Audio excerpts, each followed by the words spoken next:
Alright, welcome back everybody to another video from GigaChad Broski.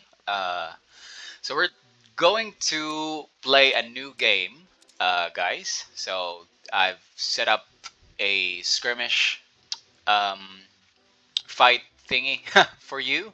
And so we want to relax. So ang ending age na akong giset is Commerce Age, and which will also be the starting age. Now we're gonna be playing 2v2. This is AI ang kanang kontra nato, and the difficulty should be the extreme difficulty or the highest difficulty. And what I'm really trying to achieve here is to win the game using only infantry. Um, I'm going to be playing as the Japanese people. My ally will be the Chinese people, and we are going to be fighting against the Italians and Queen Amina. I don't know unsa ni siya, murag Africa or something. But anyway, we're gonna be playing the same map katong sa last na video na to, which is Florida. Kay nindot ang ilang map, may mga alligators and something. Cute kay mga alligators. Yeah, lamig kay sila um pusilon. Gamit ang rifle. So that's why mag Florida ta today. And then we're not gonna record the video kay ako ra maning i-record ang duwa gamit ang kaning Windows G na nasa computer, and then after ana ako na siyang i-upload sa YouTube. So here we go. Let's press play, and I'm gonna show you guys how I do it. All right. I'm gonna be ending the recording in about 5 or 10 minutes. Kaya na po kay lakaw. But so here's what I do first. Okay.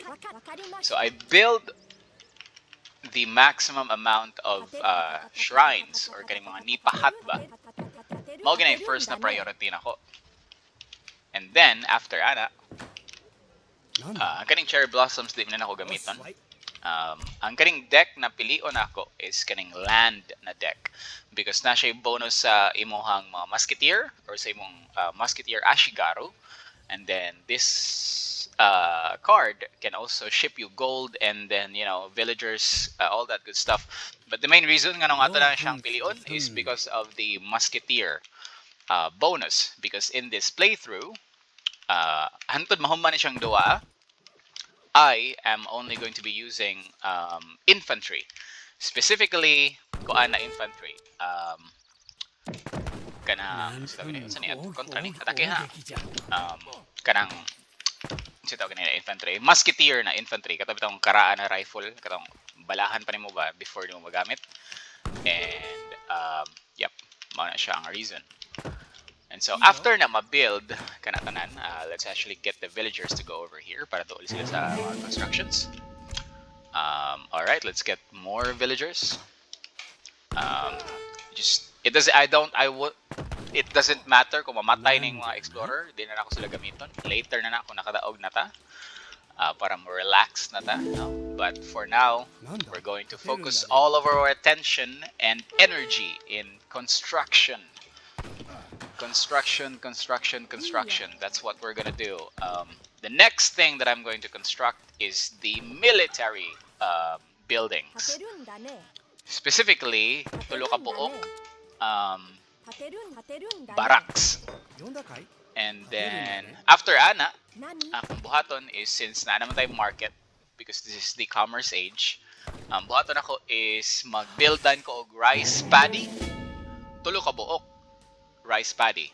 I'm gonna set the workers to do all of that later.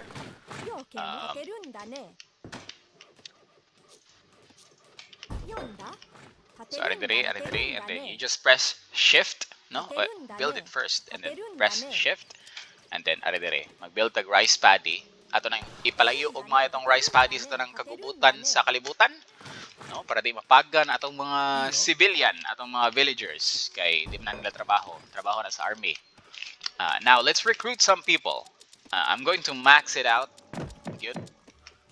I'm going to recruit as much as I can early on. Para if attack on ta, since this is extreme difficulty, natay pang, you know, pang sukol. And some of our villagers are already slacking off. Nagunsa mo diha, nagsina mag Facebook, nagsina mag Tinder, ayaw nga na ha. Okay, ang mga kalaban pa dong na, no? Build the rice paddy, please. Okay. We probably need to build, you know, these types of building. These are castles. Maybe just set them up right there in the perimeter, no? Kaya tong army ari diri mo agi, and if kinahanglan na to mo rest back diri, ari ta diri ipasyan na to tong mga boys. But yeah. Asan tong villager nako? Where are you? Okay, there I guess. So ako tong ba na nag-Tinder na ako? Ayaw mo sig Tinder, ma'am? Ana, inasako dane. Ayaw mo sig ko andi ha. All right. So build it.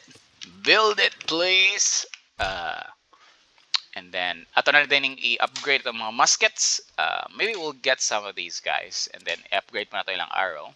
But in the late game, no? Okay, akong ginabuhat man good is, you know, I just let the enemy use all of their resources.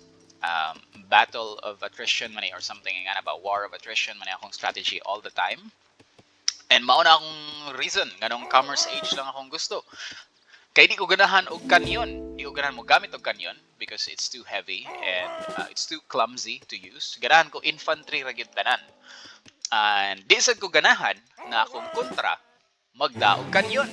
Kay luoy kay tanaw ng infantry and it's just too much stress for me. Again, magduwa ko mga video games just to relax. And even though extreme ang difficulty, you know, mas makarelax ka kung walay kanyon imong kontra is what I'm trying to say. Anyway, asan to mga villagers? Build it! God damn it, build it, please! Okay, build it, and then build it, and then build it. Alright? Alright?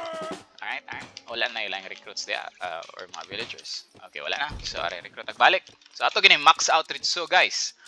Because I tell you, kung extreme ang difficulty, ang karang kontra nimo mo attack na siya the earliest na convenient para sa iya at the earliest time na convenient para sa iya. So maura na siya atong buhaton, and then maybe we'll build a wall over here. You know, we can't really wall up this area kay ban man siya trade route man siya, paved man siya na road, no?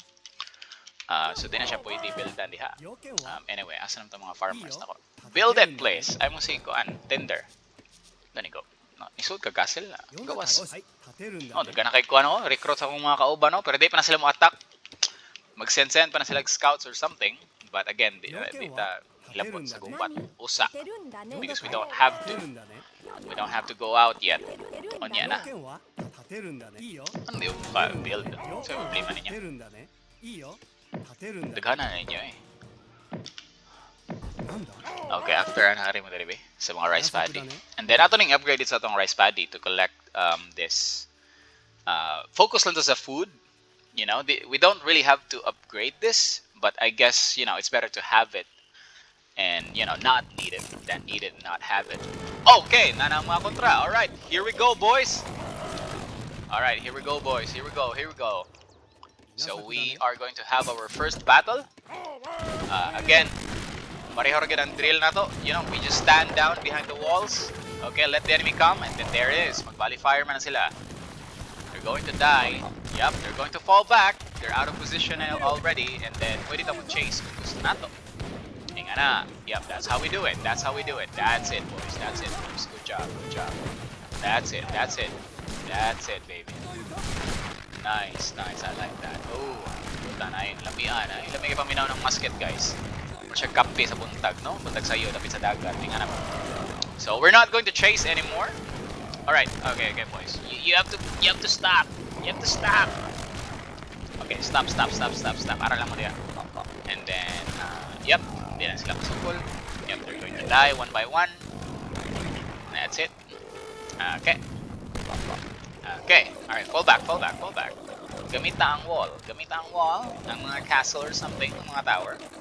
Alright, here are reinforcements. Ara mo dire. And then recruitan ta. bata. Nga na siya ka-simple. So that's about it. I'll be recording. Ako na siyang i-save ang duwa, guys. And then I'll be uploading more videos para updated mo sa mga panghitabo sa atong Japanese settlement in Florida, no? Na mga alligator. Once again, this is Giga Chad Broski, and I will see you when I see you online sa internet or something like that. Bye bye.